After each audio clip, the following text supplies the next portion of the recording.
Hi, this is Jason with Tuna Tech, and today, again, we're going to dive into a product that isn't in the mainstream, at least here in the US or North America, a mainstream product.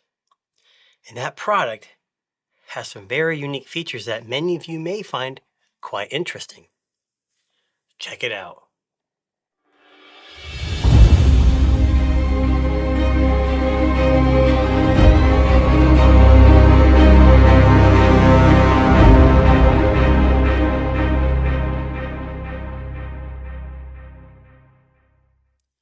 Okay, so in the world of mobile smartphones, there's many companies, especially on the Android side, obvious on the Android side, but there are a couple of those Chinese-only companies that we don't get here in the US. There's, and maybe in the UK and get some of these too, like Vivo, Oppo, Huawei, which we're never going to see, at least not for a while, due to bans and legal and governmental mumbo jumbo.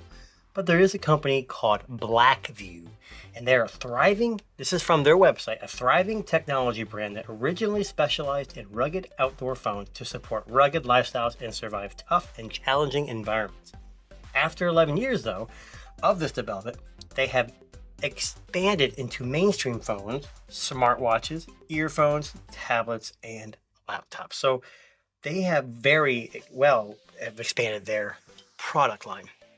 And one of these phones just came out pretty recently. And this is the Blackview BL900, I'm sorry, 9000 Pro. You see here, it's got the Harmon logo on it, ArcSoft AI camera.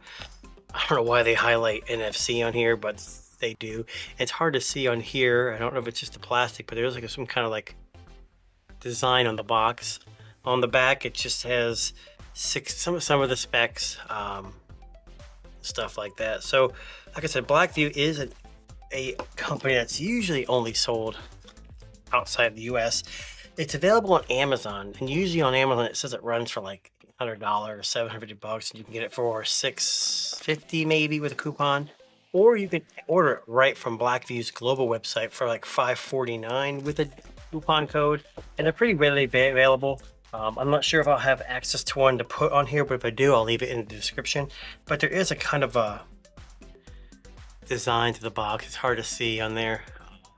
But either way, you see FLIR, so that gives away one of the biggest selling features of this phone. And this is new to me. Now, what I can tell you before even opening this thing is it's going to be a brick. It's going to be a huge phone, very sturdy, well built. And that's what they're known for. It's got a 6.7 inch 1080 by 2460 29 ratio, 120 hertz display. It's got a MediaTek Dimensity 8020. So what does that mean? It's not going to be a Snapdragon 8 Gen 3 or 3S. It's going to be upper mid-range. Some of the cameras like that I've reviewed, the Moon Drop, I think has a MediaTek 7020. So this should be pretty adequate for what you're using it for. It has 12 gigs of RAM and 512 gigabytes of storage. The front camera is a 50 megapixel. The rear is a 50 megapixel Samsung GN5. Then it's got a FLIR Lepton 3.5 micro thermal. Yes, you heard that right. Thermal camera, as well as a 13 megapixel wide, ultra wide camera. It has Doki or Doke OS 4.0, which is based on Android 14, which is important. This is coming out of the gate with the Android 14 because a lot of these Chinese brands are notorious for not doing updates. I'm not calling out Blackview here. I've never owned one of their devices, so hopefully they will be good with that. It's got dual Harmon Kardon smart PA speaker system, and it's sound by Harman Audio EFX. Comes in two colors of black and gold, and it's 400, yes, hear that, 412 grams of pure weight. So I know I went through that pretty quick, but the main thing is the phone itself. So box, again, white, got some nice design on it. Phone here comes with a European charger. So when I said global, it's not the US charger. So you're gonna have to get an adapter or just use a USB Type-C charger. Most of the time when I buy these phones, I don't keep them very long, so I try to keep everything wrapped up so if I decide to sell it. But this is a C2C cable and charger in the box. As you can see right there, 120 watts, which is pretty crazy. So I'm going to try to open this. get this bad boy out of here. Okay, so we also got, looks like maybe the screen protector installer. How to enter night light. I'm not sure what that is. This might have something to do with the night light thing. It looks like it was down here. But let's just get into it. So this is the BL9000 Pro. So what makes it a Pro? Well, we're gonna look at it here. So the main draw here is that the Blackview always used to be a low end, kind of like the lowest specs you can get, but this one kind of ups the ante with a bigger screen with 120 hertz, more RAM, more storage, better batteries, better everything, just so you can have, you know, better performance, and obviously the thermal camera. So we're just gonna take a real quick look at this. I'll try to power it on.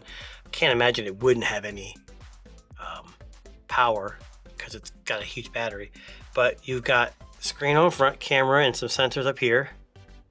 You got the first speaker up top here. You got your SIM card slot. Looks like your power up and down. It says shock proof on the bottom here. Looks like you got a dust cover on your charging port, and we already know that's USB Type-C. It says waterproof.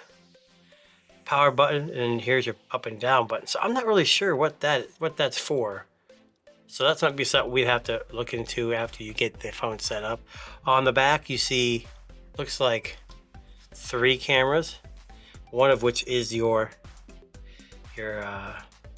infrared. So that's basically all this really is, you guys.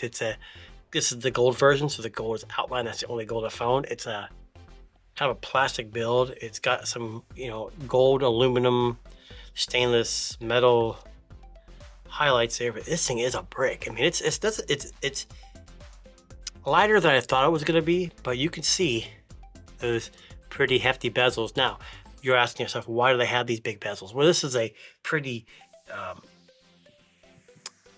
pretty rugged phone, and they got to make sure that it's rugged enough to withstand drops. So being that the screen's inside a little bit, sure helps be protected a little bit too. A couple other things.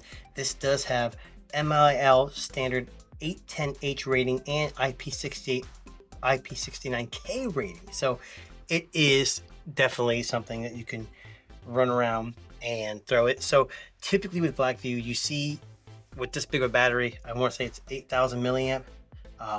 It's going to last forever, battery life, and you know, the 120 watt charger, it's going to charge up fairly quick for that size of battery. They're rugged. It does have 5G connectivity. Don't know for AT&T, T-Mobile, or both. I'm assuming it'll work just great on T-Mobile, but maybe not so much on AT&T. But the biggest draw to this is going to be that FLIR camera. So what I'm going to do is I'm going to take a quick pause here, set it up real quick, and I just kind of show you how the camera works, if I can, and we'll go from there. So just a couple things. I didn't put my Google account in here yet, but I did get through the setup process so we can at least see how it works. It seems like it's pretty fluid. A couple things I did notice is the power button here also doubles as your fingerprint reader, and this secondary button here is a function button. So right now it's not set up for much, but you can definitely set it up for like actionable things.